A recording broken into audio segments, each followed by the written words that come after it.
Good morning, this is Dennis Thomas here, and I just wanted to show you a few things that I've been doing with polishing my Airstream. I know that a lot of you are interested in this topic, and you found that sometimes it can prove to be very difficult. Certainly one of the things I've found is I've tried all of the different methods that I've read about on air forums and other places on the internet, is that it's a little bit like grandmother's home cooking. It just depends on you as to how it's going to work out. Sometimes what works for one person doesn't work as well for another.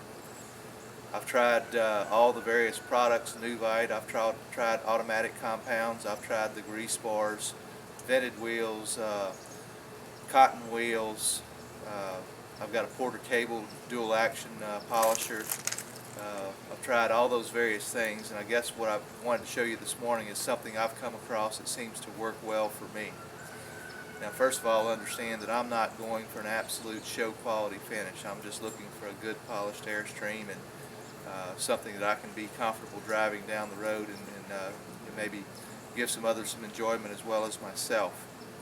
So this morning what I'm going to show you is the use of the Nuvite product. Nuvite Grade A is what I'm using here, and a product that some of you have read about called the Buffpro buffer. Now this thing is a little bit like some of the commercial, there you go, you see it in action. The commercial products that are used on airliners. So we have a large rotating drum here, electrically powered. Yes, as you've heard about, it is a fairly heavy device. You can tell I'm a pretty big guy, but after a day of lifting this thing, it's certainly been a chore. I don't know the exact weight, but I'd say it weighs around 10-ish pounds. But I'm using that along with the Nuvite product this morning. You can see an area here that I've already gone over, and what I'm going to do is just go ahead and do another area for you here and see how quickly that goes.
So there you have it, roughly 60 seconds to maybe as much as 2 minutes, and we've covered an area that's roughly 10 square feet. While we're here, I guess I'll go ahead and point out a couple of other things that come up. I'm going to come over and grab the camera and show you.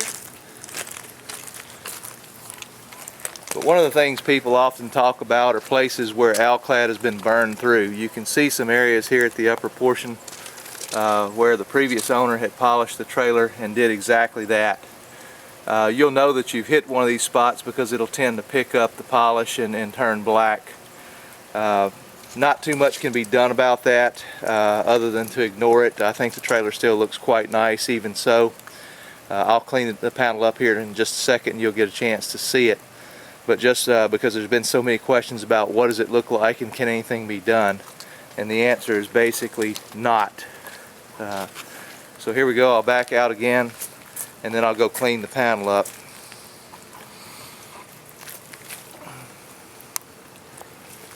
One of the things that I've learned through this process is that there are two products that are an absolute must-have. One is the flannel cloth and the other is mineral spirits. In the beginning I kind of avoided the mineral spirits because when I sprayed it on the panel to clean it up, I found that it was very difficult to get off and that I was just streaking my work.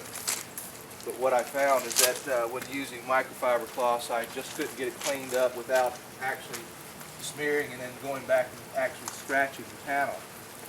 So this light fabric seems to be the magic.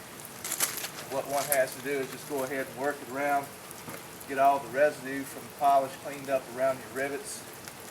Try to make sure that you're making an upward stroke as opposed to a horizontal stroke to the maximum extent possible. That's one of the things I do like about the Buffpro is that it leaves a vertical scratch, if you will, in the panel as opposed to a horizontal or circular pattern, which means that it's not nearly as visible to the naked eye because they all go in one direction. So just keep working your mineral spirits until you get all the residue cleaned up. And then when you actually have that accomplished, just continue working with the flannel until you've dried the panel off. Now, there's no doubt that these spots where the previous owner had burned through are still there. I'm going to walk over and grab another flannel cloth.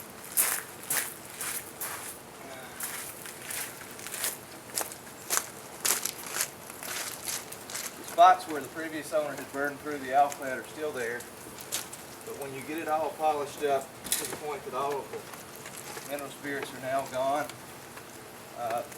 they're noticeable up close, but once you stand off just a few feet and you're in the sun, they practically disappear to the average person. You're not going to have people walking up going, what happened here? They might think that you have a small smudge, say from a handprint or something, but it's not like it just stands out and is an absolute eyesore. Now certainly if you were going after some sort of a show quality finish where you were going to be entering the trailer for judging, I suppose that might be an issue. But once again, short of replacing the panel, there's not much you can do about it. So there you go. Just something that works for me. I hope it might be informational and might help you in your path forward with polishing your Airstream.